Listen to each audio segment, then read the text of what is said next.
여러분 안녕하세요. 저희 건강 채널에 오신 것을 환영합니다. 만약 이번이 처음으로 저희 프로그램을 시청하시는 분이라면 구독 버튼을 누르고 알림 설정을 켜주시기 바랍니다. 그러면 매주 정성껏 준비하는 건강 정보를 놓치지 않으실 수 있습니다. 오늘 여러분과 함께 나누고자 하는 것은 매우 충격적인 식품안전 사건으로 이 사건은 식품 보관의 중요성을 절대 가볍게 여겨서는 안 된다는 것을 일깨워주며 특히 저희 중장년 분들에게는 더욱 생명과 직결된 중요한 문제입니다. 올해 5월 20일, 원래 달콤하고 로맨틱한 발렌타인데이였는데 중국 안희성 박주시 몽성현에서는 사람들을 간담이 서늘하게 만드는 식품 중독 사건이 발생했습니다. 여화가 티라미수라는 인플루언서 노점상이 이 특별한 날에 100여 개의 티라미수 디저트를 판매했는데 원래 모든 사람이 달콤한 맛을 즐기게 하려던 좋은 의도가 악몽으로 변했습니다. 사건은 이렇게 전개되었습니다. 5월 20일 당일, 이 인플루언서 노점의 장사가 매우 좋았고 많은 연인들과 친구들이 와서 티라미수를 구매해 발렌타인데이를 축하했습니다. 모든 사람이 기쁜 마음으로 디저트를 사서 집에 가져가 즐겼는데 누구도 이것 보기에 맛있는 디저트가 건강의 살인자가 될 줄은 몰랐습니다. 5월 21일 새벽에 이르러 상황이 심상치 않기 시작했습니다. 연이어 소비자들이 심각한 몸의 불편함 증상을 나타내기 시작했습니다. 이런 증상들은 일반적인 배탈 정도가 아니라 매우 심각한 식품 중독 반응이었습니다. 환자들은 티라미수를 섭취한 후 12시간 내에 격심한 복통, 분사성 설사, 39도 이상의 고열 등 증상이 나타나기 시작했습니다. 더 무서운 것은 일부 병내에서 혈변, 심각한 탈수, 심지어 신장 기능 손상까지 나타나 반드시 입원 치료를 받아야 했다는 점입니다. 5월 23일에 이르러 이 사건이 인터넷에서 완전히 폭발했습니다. 대량의 아니 네티즌들이 소셜미디어에 글을 올려 여화가 티라미수가 현지 100여 명의 식품 중독을 일으켰다고 하며 몽성현 제1인 민병원 소화기내과가 인산인해라고 했습니다. 상상해보세요.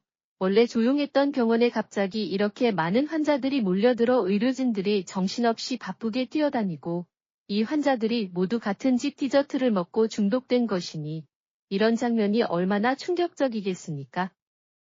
네티즌들이 이 뉴스를 보고 연이어 댓글을 달며 말했습니다. 이건 완전히 현실판 브레이킹 배드다. 농담조의 어조이긴 하지만 그 뒤에 반영된 식품안전 문제는 전혀 우스운 일이 아닙니다. 초보 조사를 통해 발견한 바에 따르면 문제는 몇 가지 곳에서 나타날 수 있습니다. 첫 번째는 보관 온도의 문제입니다. 내정자의 말에 따르면 크림 자체가 매우 쉽게 변질되므로 전문적인 냉동 설비로 보관해야 합니다. 하지만 이 노점은 실외에서 장사를 하는데 아이스박스로 보관하긴 하지만 그렇게 더운 날씨에서 실외 냉동 설비의 성능과 실내 전문 냉장 설비는 하늘과 땅 차이입니다. 생각해보세요. 한국의 여름도 매우 더운데 만약 야외에서 냉장이 필요한 식품을 파는 노점을 한다면 이런 위험이 얼마나 클까요? 두 번째 문제는 더욱 놀랍습니다. 세심한 네티즌이 발견한 바에 따르면 이 작은 노점에서 판매하는 티라미수 위에 장식물이 놀랍게도 협죽도꽃이었습니다. 만약 이것이 사실이라면 그 문제는 더욱 심각한데 왜냐하면 협죽도꽃의 꽃줄기, 잎, 꽃잎이 모두 독성 물질을 함유하고 있기 때문입니다. 장식용으로 사용해서 직접 섭취하지 않을 수도 있지만 만약 음식과 접촉했다면 그 후과는 상상하기 어렵습니다. 세 번째 문제는 생계란의 사용입니다. 티라미수 제작에는 보통 생계란을 사용해야 하는데 현재 시중에서 비교적 안전한 방법은 무귤란을 사용하는 것이지만 무귤란이라 해도 100% 절대 안전을 보장할 수는 없고 더욱이 일반 계란을 사용한다면 말할 것도 없습니다. 이 사건이 중국에서 발생했긴 하지만 저희 한국 분들, 특히 중장년 분들에게는 경계할 만한 많은 점들이 있습니다. 한국의 치킨 이맥주 문화, 포장마차 문화가 매우 발달되어 있고 각종 길거리 음식, 디저트 가게들이 곳곳에 있습니다. 많은 어르신들이 전통시장이나 포장마차에 가서 걸어다니며 과자를 사서 집에 가져가 가족들과 나눠 먹거나 명절 때 특별한 디저트를 사서 축하하는 것을 좋아하십니다. 하지만 저희가 이런 음식들의 보관 조건이 안전한지 주의 깊게 살펴본 적이 있나요? 한국의 기후는 사계절이 뚜렷하지만 여름에는 온도가 자주 30도를 넘고 습도도 매우 높습니다. 이런 환경에서 음식은 쉽게 변질되고 세균 번식 속도도 크게 빨라집니다. 만약 노점상의 보관 설비가 충분하지 않거나 식재료 처리가 부적절하면 비슷한 식품 안전 문제가 발생할 수 있습니다. 게다가 저희 중장년 분들의 몸의 저항력이 원래 비교적 약해서 일단 식품 중독이 발생하면 증상이 왕왕 젊은 사람들보다 더 심각하고 회복에도 더 긴 시간이 필요합니다. 그러므로 식품 보관 지식을 이해하는 것이 저희에게는 더욱 중요합니다. 저희가 먼저 음식이 왜 변질되는지 알아보겠습니다. 사실 음식 변질은 주로 세균, 곰팡이, 효모균의 작용 때문입니다. 이런 미생물들이 적당한 온도, 습도, 산소 조건에서 빠르게 번식하여 음식 중의 영양 성분을 분해하고 유해한 독소를 생산합니다. 가장 관건적인 요소는 온도입니다. 전문가들은 4도에서 60도까지의 온도 범위를 위험 온도대라고 부르는데 이 온도 범위 내에서 세균이 가장 빠르게 번식하기 때문입니다. 그래서 저희가 자주 말하는 변질되기 쉬운 음식을 냉장고에 넣어 냉장 보관해야 한다는 것은 온도를 4도 이하로 유지해서 세균의 번식 속도를 늦추려는 것입니다. 하지만 많은 사람들이 잘못된 관념을 가지고 있어서 냉장고에 넣으면 안전하다고 생각합니다. 사실 그렇지 않습니다. 냉장고는 세균 번식 속도를 늦출 수 있을 뿐 세균 성장을 완전히 멈출 수는 없습니다.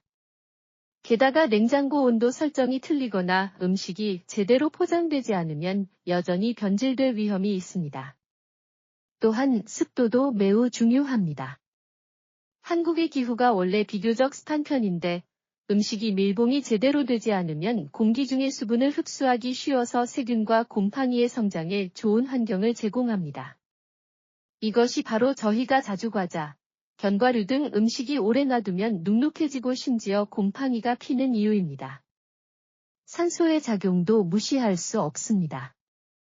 많은 음식들이 공기와 접촉한 후 산화 반응을 일으켜 영양가가 떨어질 뿐만 아니라 식감도 나빠지고 더 중요한 것은 산화된 음식이 세균이 더 쉽게 번식한다는 것입니다. 이것이 바로 진공 포장이 음식 보존 기한을 연장할 수 있는 이유입니다. 저희 영상에 좋아요를 눌러주시고 필요한 친구들과 공유해주세요. 여러분의 지지가 저희가 지속적으로 양질의 건강 콘텐츠를 제작하는 원동력입니다. 이제 한국에서 흔한 일부 식품 보관 오해를 살펴보겠습니다. 첫 번째로 가장 흔한 오해는 냉장고에 넣으면 만사 오케이라는 생각입니다. 많은 어르신들이 모든 음식을 냉장고에 쑤셔 넣는 습관이 있어서 이렇게 하면 안전하다고 생각합니다. 하지만 서로 다른 음식은 서로 다른 보관 조건이 필요하고 게다가 냉장고의 온도 설정, 음식의 포장 방식, 보관하는 위치가 모두 보관 효과에 영향을 줍니다. 예를 들어 많은 사람들이 냉장고를 몇 도로 설정해야 하는지 모릅니다. 냉장실은 4도 이하로 유지해야 하고 냉동실은 영하 18도 이하로 유지해야 합니다. 하지만 많은 가정의 냉장고 온도 설정이 충분히 낮지 않거나 자주 냉장고 문을 여닫아서 온도 변동이 너무 커서 이상적인 보관 효과를 달성하지 못합니다. 두 번째 오해는 보존 기한을 무시하는 것입니다. 많은 어르신들이 절약하는 습관이 있어서 음식이 조금 유통기한이 지나도 여전히 드시며 보기에 상하지 않았으면 괜찮다고 생각합니다. 하지만 음식의 보존 기한은 과학적 근거가 있는 것이어서 유통기한이 지난 음식은 외관에 명백한 변화가 없어도 이미 유해한 세균이 번식했을 수 있습니다. 특히 유제품, 달걀 제품은 유통기한이 지난 후의 위험이 더 높습니다. 세 번째 오해는 생식과 숙식을 섞어서 보관하는 것입니다. 많은 가정의 냉장고에서 생고기와 조리된 음식을 함께 놓고 채소와 남은 음식도 따로 분리해서 보관하지 않습니다. 이렇게 하는 것은 매우 위험한데 생식 위에 세균이 있을 수 있어서 숙식과 접촉하면 교차 오염을 일으킬 수 있기 때문입니다. 네 번째 오해는 반복적으로 해동했다가 다시 냉동하는 것입니다. 어떤 사람들은 냉동고에서 고기를 꺼내서 해동한 후 다 쓰지 못한 것을 발견하고 다시 냉동고에 넣습니다. 이렇게 반복적으로 해동하고 냉동하면 음식의 세포 구조가 손상되어 세균이 더 쉽게 번식하고 영양가도 크게 떨어집니다. 한국의 치킨 맥주 문화와 포장마차 문화가 풍부하고 다채롭긴 하지만 식품안전 각도에서 보면 확실히 일부 위험이 존재합니다. 야외 노점상이 직면하는 가장 큰 도전은 온도 조절입니다. 한국 여름의 야외 온도가 자주 35도를 넘는데 이런 고온 환경에서 아이스박스가 있어도 음식이 계속 안전한 온도를 유지한다고 보장하기 어렵습니다. 게다가 많은 작은 노점상들이 사용하는 냉동 설비의 성능이 부족하거나 전기비를 절약하기 위해 아이스박스를 최적의 냉동 상태로 유지하지 않습니다. 거기에 손님들이 계속 왔다 갔다 하면서 아이스박스 문을 자주 열어서 온도를 더욱 조절하기 어렵습니다. 식재료 출처와 신선도도 하나의 문제입니다. 대형 레스토랑이나 체인점은 보통 완전한 공급망 관리가 있어서 식재료의 신선도와 품질을 확보할 수 있습니다. 하지만 작은 노점상들은 이런 조건이 없을 수 있어서 식재료의 출처와 처리 과정을 비교적 통제하기 어렵습니다. 위생 기준도 하나의 시험입니다. 정규 레스토랑은 엄격한 위생 규범이 있고 직원들도 전문 훈련을 받았습니다. 하지만 노점상의 위생 조건은 왕왕 비교적 간소하고 음식을 처리하는 과정도 충분히 규범적이지 않을 수 있습니다. 하지만 이것이 저희가 한국의 맛있는 길거리 음식을 즐길 수 없다는 뜻은 아닙니다. 핵심은 어떻게 선택하고 판단할 줄 아는 것입니다. 장사가 잘 되고 회전율이 높은 노점상을 선택하세요. 이런 노점상들은 식재료가 비교적 신선하고 너무 오래 놔두지 않기 때문입니다. 장시간 보관이나 복잡한 처리가 필요한 식품, 특히 크림, 생계란이 들어간 디저트는 피하세요. 노점상의 위생 조건에 주의하세요. 작업 인원의 개인 위생, 식재료의 보관 방식, 식기의 청결 정도 등을 포함합니다. 이제 고위험 식품을 어떻게 식별하고 방지해야 하는지 자세히 알아보겠습니다. 먼저 유제품류 식품입니다. 우유, 크림, 치즈, 요구르트 등 유제품은 가장 쉽게 변질되는 식품 중 하나입니다. 이런 식품들은 풍부한 단백질과 영양 성분을 함유하고 있어서 세균에게 좋은 성장 환경을 제공합니다. 한국의 습하고 더운 기후에서 유제품은 상온에서 매우 빨리 변질됩니다. 일반적으로 우유는 상온에서 2시간을 넘으면 변질될 위험이 있고 크림 제품은 더욱 그렇습니다. 그러므로 이런 식품을 구매할 때는 반드시 상인이 적당한 냉장 설비를 갖추고 있는지 확인하고 가능한 한 빨리 소비를 완료해야 합니다.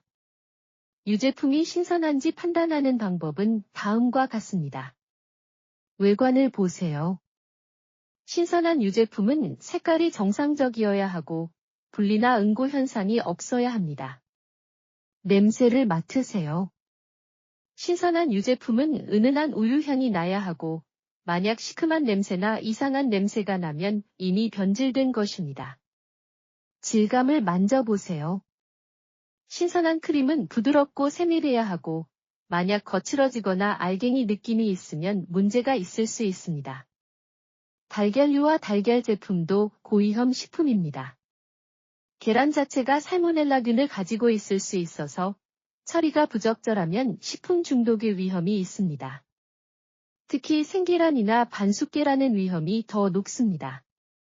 한국에서는 많은 전통 디저트에 생계란을 사용하는데 티라미수, 무스케이크, 마요네즈 등이 있습니다. 이런 식품들이 보관이 부적절하면 위험이 매우 높습니다. 현재 시중에 무귤란을 선택할 수 있는데 가격이 비교적 비싸긴 하지만 안전성이 상대적으로 좋습니다. 하지만 무균란이라 해도 100% 안전을 보장할 수는 없고 여전히 보관 조건에 주의해야 합니다. 달걀류를 사용하는 안전 원칙은 다음과 같습니다. 구매할 때 달걀 껍데기가 완전한지, 균열이 없는지 검사하세요. 보관할 때는 냉장고에 냉장실에 넣어야 하고 문가에 두지 마세요. 그곳은 온도 변화가 비교적 크기 때문입니다. 사용하기 전에 달걀 껍데기 표면을 꼼꼼히 씻으세요. 생계란이 들어간 식품은 가능한 한 빨리 다 드시고 너무 오래 두지 마세요. 생선과 육류는 또 다른 류의 고위험 식품입니다. 해산물은 특히 쉽게 부패하는데 고온에서 몇 시간만 지나도 변질될 수 있습니다. 게다가 부패한 해산물은 히스타민 등 유해물질을 생산해서 식품 중독을 일으킵니다. 한국은 삼면이 바다로 둘러싸여 있어서 해산물이 매우 풍부하지만 그렇기 때문에 더욱 해산물의 신선도에 주의해야 합니다. 해산물을 구매할 때는 눈이 밝고 비늘이 완전하며 이상한 냄새가 나지 않는 어류를 선택하세요. 새우이깨류는 외껍질이 광택이 있고 검은 반점이 없으며 더듬이가 완전한 것을 선택하세요. 조개류는 껍데기가 단단히 닫혀 있고 무게감이 있는 것을 선택하세요. 육류도 특별히 주의해야 합니다. 신선한 육류는 색깔이 선홍색, 소고기, 이나 분홍색, 돼지고기, 이어야 하고 표면에 약간 광택이 있으며 눌렀을 때 탄력이 있고 이상한 냄새가 나지 않아야 합니다. 만약 고기 색깔이 어둡고 표면이 끈적끈적하며 이상한 냄새가 나면 구매하지 마세요. 콜드체인 운송이 이런 식품들에게 매우 중요합니다. 생산부터 판매까지의 모든 단계에서 저온을 유지해야 하는데 한 번이라도 체인이 끊어지면 식품이 변질될 위험이 있습니다. 그러므로 이런 식품을 구매할 때는 좋은 냉장 설비를 갖춘 상인을 선택해야 합니다. 케이크 디저트류 식품의 보관도 매우 까다롭습니다. 크림이 들어간 케이크는 특히 쉽게 변질되는데 크림이 고온에서 빠르게 산패되어 식감이 나빠질 뿐만 아니라 유해물질을 생산할 수도 있기 때문입니다. 식품의 수분 활성도도 중요한 개념입니다. 수분 활성이 높은 식품, 예를 들어 수분 함량이 높은 케이크, 젤리 등은 세균이 더 쉽게 번식합니다. 당분이 어느 정도 방부작용이 있긴 하지만 당분 농도가 충분히 높지 않으면 오히려 세균의 영양원이 됩니다. 장식 재료의 안전성도 무시할 수 없습니다. 어떤 케이크나 디저트는 생화로 장식을 하는데 모든 꽃을 식용할 수 있는 것은 아닙니다. 앞에서 말한 협죽독꽃처럼 독성 물질을 함유하고 있습니다. 한국에서도 독성 식물을 장식용으로 사용하는 것을 피해야 합니다. 이제 올바른 식품 보관 방법을 배워보겠습니다. 먼저 냉장고의 올바른 사용 방식입니다. 많은 사람들이 냉장고를 그냥 큰 상자라고 생각해서 아무렇게나 넣으면 된다고 여기는데 사실 그렇지 않습니다. 냉장고의 서로 다른 구역은 서로 다른 기능이 있어서 서로 다른 식품을 분류해서 보관해야 합니다. 냉장실의 온도는 4도 이하로 설정해야 합니다. 위층은 온도가 상대적으로 낮아서 유제품, 남은 음식을 놓기에 적합합니다. 중간층은 온도가 적당해서 계란, 조미료를 놓기에 적합합니다. 아래층은 보통 야채과일 보선실로 온도와 습도가 모두 야채과일에 비교적 적합합니다. 문가는 온도 변화가 비교적 커서 변질되기 어려운 조미료를 놓기에 적합하고 우유나 계란을 놓기에는 적합하지 않습니다. 냉동실은 영하 18도 이하를 유지해야 합니다. 냉동식품은 분류 포장해서 날짜를 표시하고 먼저 들어간 것을 먼저 꺼내야 합니다. 냉동실을 너무 가득 채우지 말고 공기순환을 유지해야 합니다. 정기적인 냉장고 청소도 중요합니다. 최소 한 달에 한 번은 청소해서 음식 찌꺼기와 오염물질을 제거하고 세균 번식을 피해야 합니다. 청소할 때는 희석한 표백제나 알코올로 닦은 다음 깨끗한 물로 닦아내세요. 포장과 밀봉 기술도 중요합니다. 서로 다른 식품은 서로 다른 포장 방식이 필요합니다.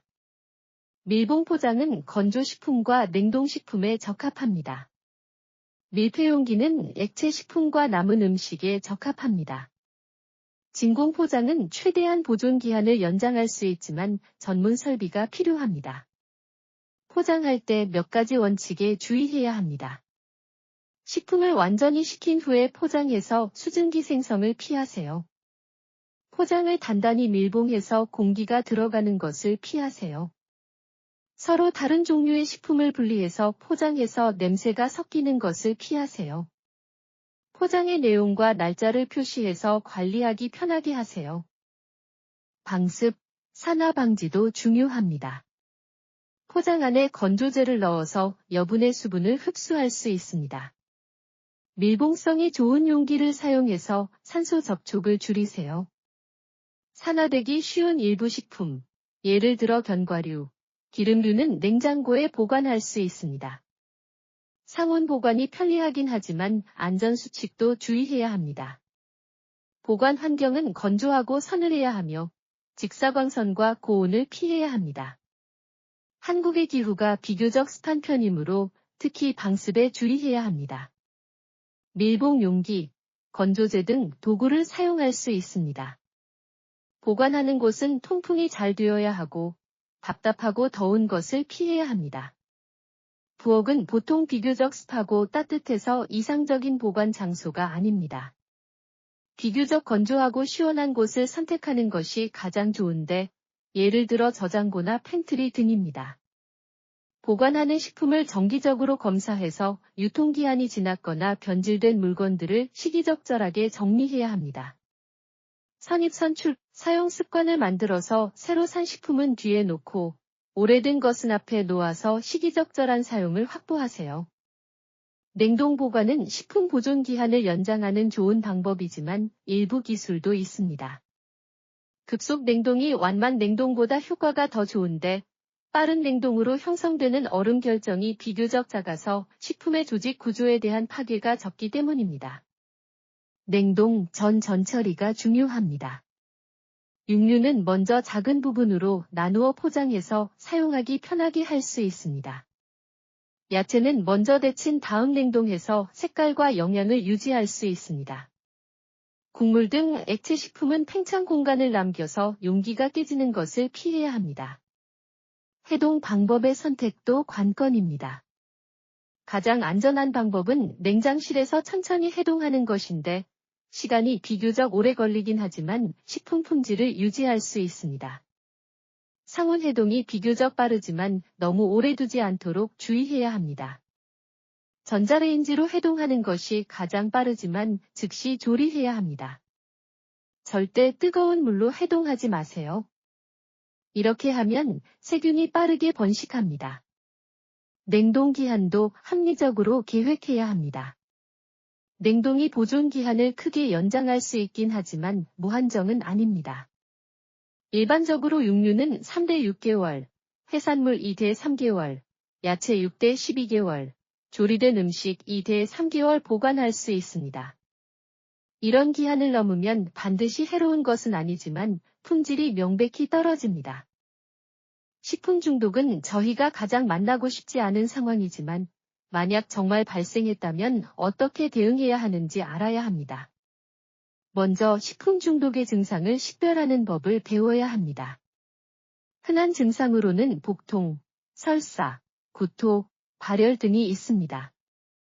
이런 증상들은 보통 의심스러운 식품을 섭취한 후 몇 시간에서 며칠 내에 나타납니다. 증상의 심각한 정도와 나타나는 시간은 병원균의 종류와 섭취량에 달려 있습니다. 살모넬라균이 일으키는 중독은 보통 6에서 72시간 내에 증상이 나타납니다. 황색포도상구균이 일으키는 중독은 증상이 나타나는 것이 비교적 빨라서 보통 1에서 6시간 내입니다.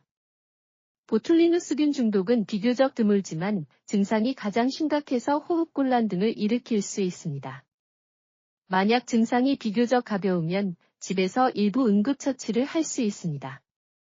가장 중요한 것은 수분과 전해질을 보충하는 것인데 설사와 구토가 몸을 탈수시키기 때문입니다.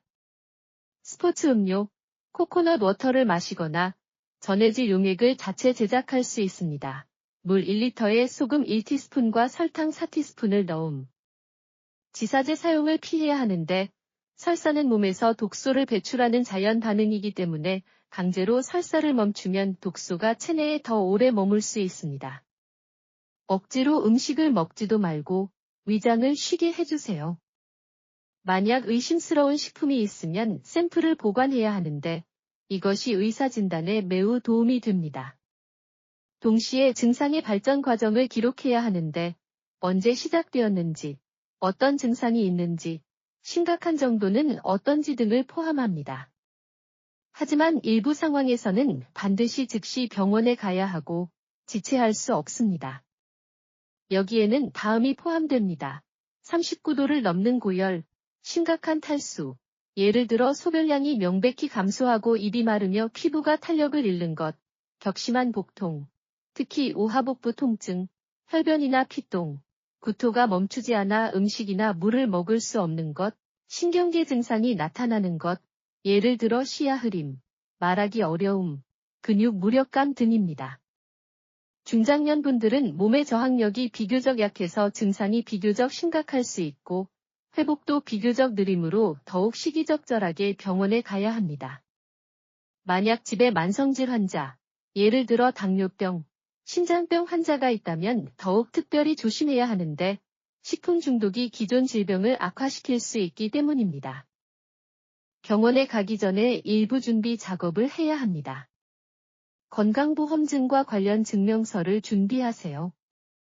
만약 의심스러운 식품 샘플이 있으면 함께 가져가세요. 증상이 발생한 시간과 경과를 기록하세요. 만약 동시에 여러 명이 중독되었다면 함께 병원에 가야 하는데 이것이 진단에 매우 도움이 됩니다. 의료 과정에서 의사의 치료에 협조하고 증상과 가능한 원인을 사실대로 묘사해야 합니다. 의사가 일부 검사를 진행할 수 있는데 예를 들어 혈액검사, 대변검사 등이므로 적극적으로 협조해야 합니다. 치료 기간에는 시간에 맞춰 약을 복용하고 휴식과 식사 조리에 주의하세요. 회복 후에도 추적 관찰에 주의해서 몸이 완전히 회복되었는지 확보해야 합니다. 일부 식품 중독은 후유증이 있을 수 있는데 예를 들어 과민성 대장증후군, 유당불내증 등으로 일정 기간의 조리가 필요합니다. 한국에서 식품안전은 관련 법규의 보호를 받습니다. 식품위생법이 가장 주요한 법규로서 식품업자의 책임과 의무를 규범하였습니다. 이 법률에 따르면 식품업자는 판매하는 식품의 안전성을 확보할 의무가 있는데 원료 선택, 제작 과정의 위생, 보관 조건의 조절 등을 포함합니다. 소비자도 알 권리와 선택권이 있습니다. 상인은 완전한 식품 정보를 제공해야 하는데 성분, 보존기한, 보관 조건 등을 포함합니다.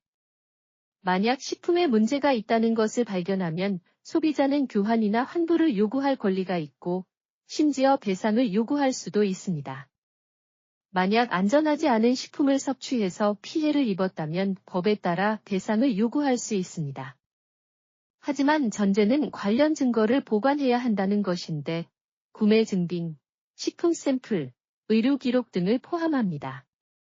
그러므로 식품을 구매할 때 반드시 영수증이나 계산서를 요구하고 보관해야 합니다. 소비자 자기보호 조치에는 다음이 포함됩니다.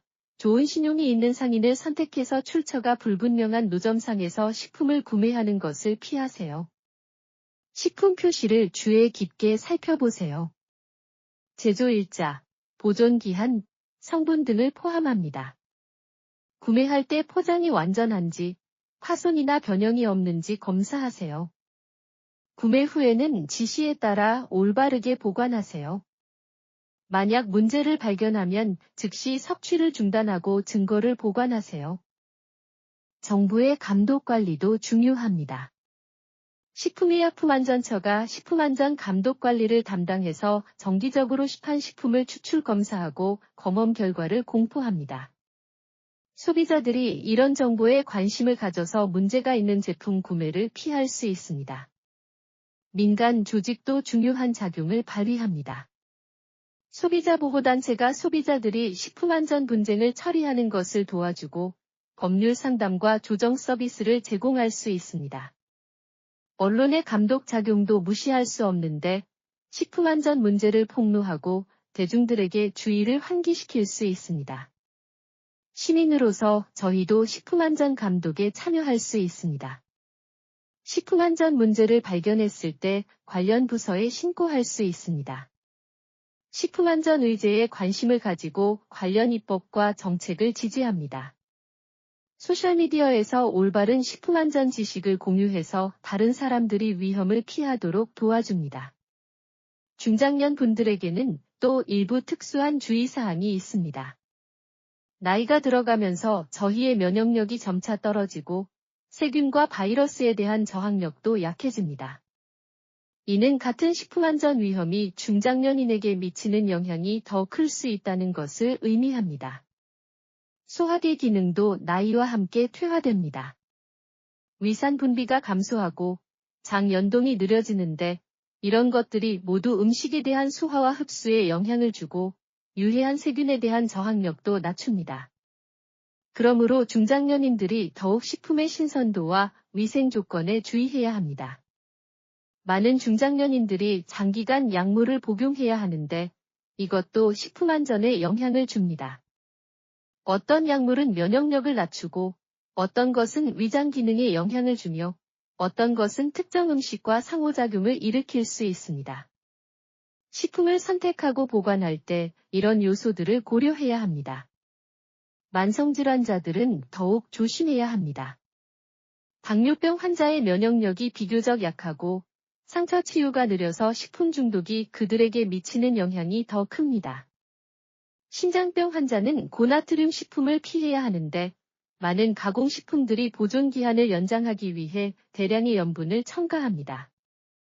신장병 환자는 단백질 섭취를 제한해야 하지만 또한 식품의 안전성을 확보해야 합니다.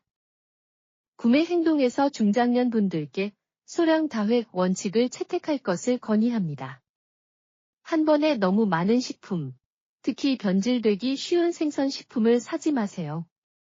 이렇게 해야 식품의 신선도를 확보할 수 있을 뿐만 아니라 낭비도 피할 수 있습니다.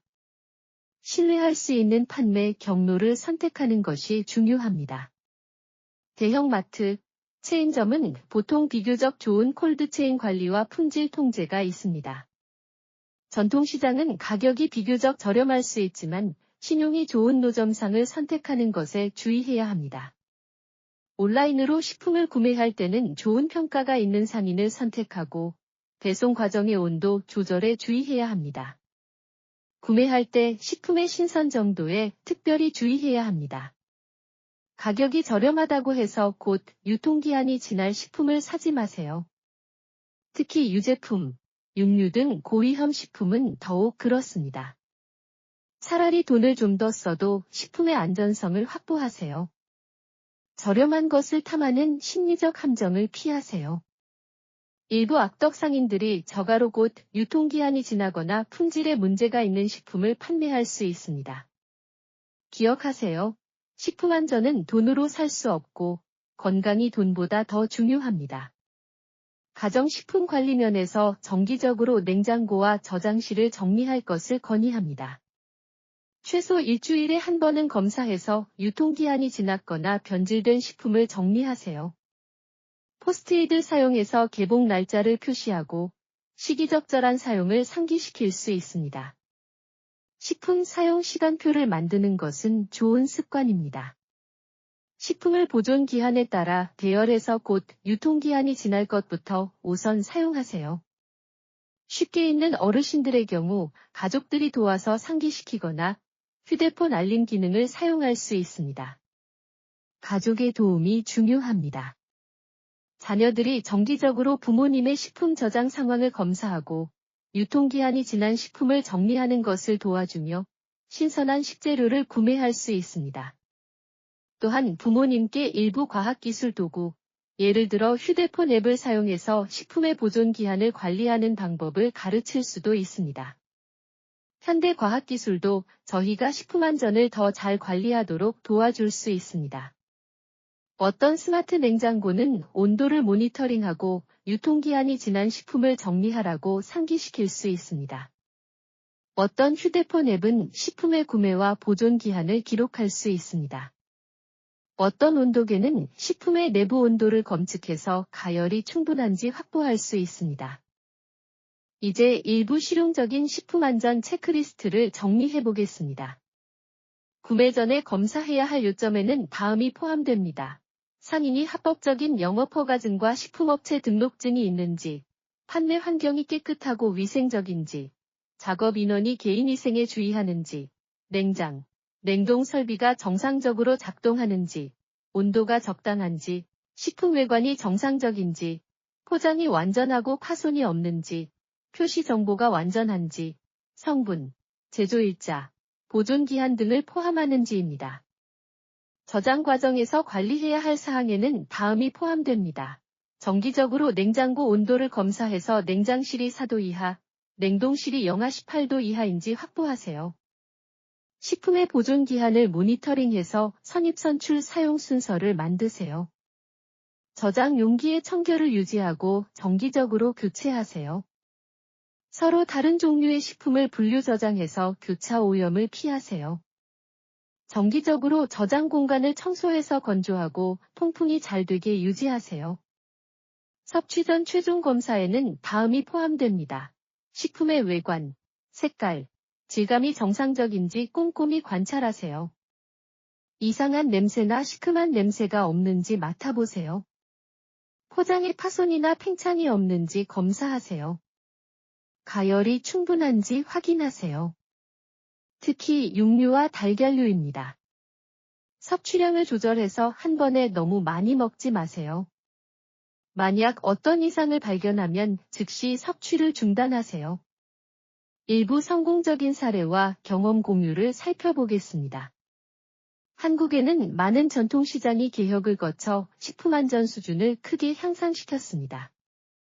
예를 들어 서울의 동대문 시장은 현대화 개조를 거쳐 완비된 콜드체인 시스템을 도입하고 노점상들의 냉장 설비를 통일 관리해서 식품이 적당한 온도에서 보관되도록 확보했습니다. 일부 체인 요식업체들도 좋은 식품안전 관리 경험이 있습니다. 그들은 완전한 공급망 관리 시스템을 구축해서 원료 구매부터 최종 판매까지 모든 단계마다 엄격한 품질 통제가 있습니다. 직원들도 정기적인 식품안전 훈련을 받아서 조작 규범을 확보합니다. 가정 차원에서도 많은 좋은 모범이 있습니다. 어떤 가정들은 상세한 식품 관리 제도를 구축하는데 구매 계획, 보관 방법, 사용 일정 등을 포함합니다. 어떤 어르신들은 이웃들과 구매 소그룹을 구성해서 공동으로 구매하는데 식품 신선도를 확보할 수 있을 뿐만 아니라 비용도 낮출 수 있습니다. 지역사회 차원의 노력도 중요합니다. 어떤 지역사회는 식품안전 강좌를 조직해서 전문가를 초청해 지식을 공유합니다. 어떤 곳은 이웃 간 상호부조 네트워크를 구축해서 공동으로 식품안전에 관심을 가집니다. 어떤 곳은 심지어 자원봉사자를 조직해서 돕고 어르신들의 식품 상황 검사를 도와줍니다. 국외의 일부 선진 경험도 참고할 가치가 있습니다. 일본의 식품 보관 문화가 매우 발달해서 식재료의 신선도를 중시하고 많은 정밀한 보관 기술을 개발했습니다. 유럽, 미국 국가들의 콜드체인 관리 시스템이 매우 완비되어 있어서 생산부터 판매까지 전 과정 온도 조절을 실시합니다. 과학기술 혁신이 식품 보관 방면에서도 많은 응용이 있습니다. 예를 들어 기체 조절 포장 기술은 포장 내의 기체 성분을 조절해서 식품 보존 기한을 연장할 수 있습니다. 스마트 라벨은 실시간으로 식품의 신선도를 모니터링할 수 있습니다. 나노 포장 재료는 더 좋은 차단 성능을 갖추고 있어서 더 효과적으로 식품을 보호할 수 있습니다. 마지막으로 일부 자주 묻는 질문에 답하겠습니다. 많은 사람들이 보존 기한에 대한 이해에 오해가 있습니다. 유통기한은 올바른 보관 조건에서 식품의 안전과 품질을 보장할 수 있는 마지막 날짜를 가리키는데 이 날짜가 지나면 섭취하지 말아야 합니다. 최적 풍미기한은 식품 품질이 최적인 기한을 가리키는데 이 날짜가 지나도 여전히 섭취할 수 있을 수 있지만 품질이 떨어집니다.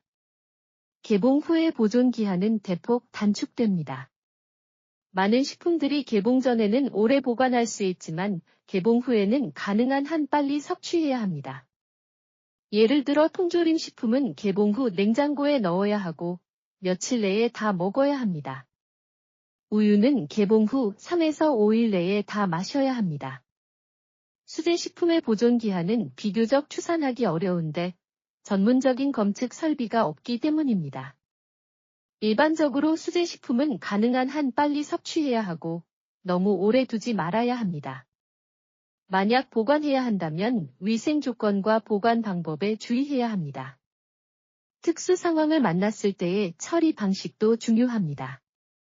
정전 시에는 가능한 한 냉장고 문을 열지 말고 내부 온도를 유지해야 합니다. 만약 정전 시간이 4시간을 넘으면 냉장 식품의 변질 위험이 있으므로 꼼꼼히 검사한 후 섭취 여부를 결정해야 합니다.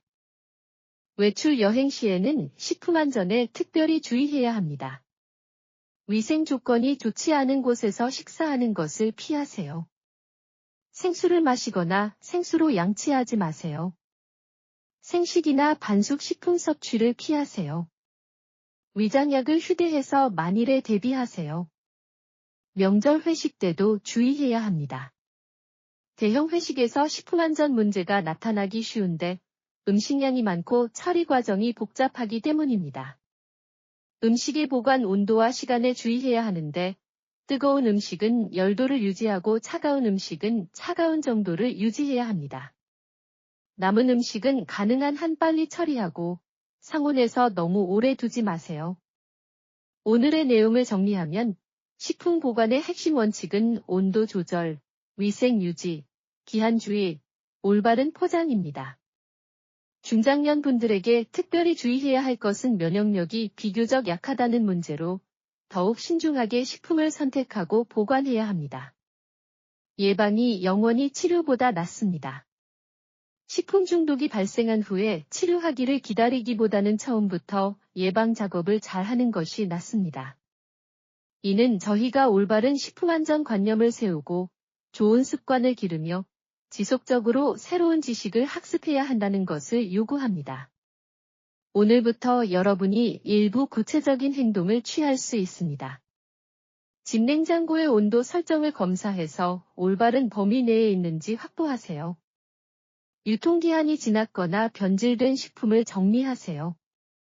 올바른 식품 보관 방법을 배우세요. 식품을 구매할 때 더욱 꼼꼼히 검사하세요. 식품 관리에 좋은 습관을 만드세요. 식품 안전은 모든 사람의 책임이고 정부와 상인만의 일이 아닙니다. 저희 모든 사람이 자신과 가족의 건강에 대해 책임져야 합니다. 조심스럽고 신중한 것은 과도한 걱정이 아니라 건강에 대한 중시와 책임입니다. 마지막으로 강조하고 싶은 것은 맛있는 음식을 즐기는 것과 건강을 보호하는 것이 충돌하지 않는다는 것입니다. 저희가 올바른 지식과 방법만 익히면 맛있는 음식을 즐기는 동시에 식품 안전을 확보할 수 있습니다. 이런 생활이야말로 진정한 행복한 생활입니다. 아니 티라미수 사건이 저희에게 경종을 울려 식품 안전의 중요성을 상기시켜줍니다. 여러분이 이 사건에서 교훈을 얻어 식품 보관을 중시하고 자신과 가족의 건강을 보호하기를 바랍니다. 오늘 프로그램을 시청해주셔서 감사합니다. 이런 정보가 도움이 되었다고 생각하시면 반드시 구독 버튼을 누르고 알림을 켜주시며 이 영상을 다른 필요한 친구들과 가족들에게 공유해주세요. 여러분의 매번 공유가 식품 안전을 관심하는 친구 한 분을 도울 수 있습니다. 기억하세요. 식품 안전에는 작은 일이 없고 예방이 영원히 최고의 양약입니다. 함께 건강한 생활을 위해 노력합시다. 다음 주에 또 뵙겠습니다.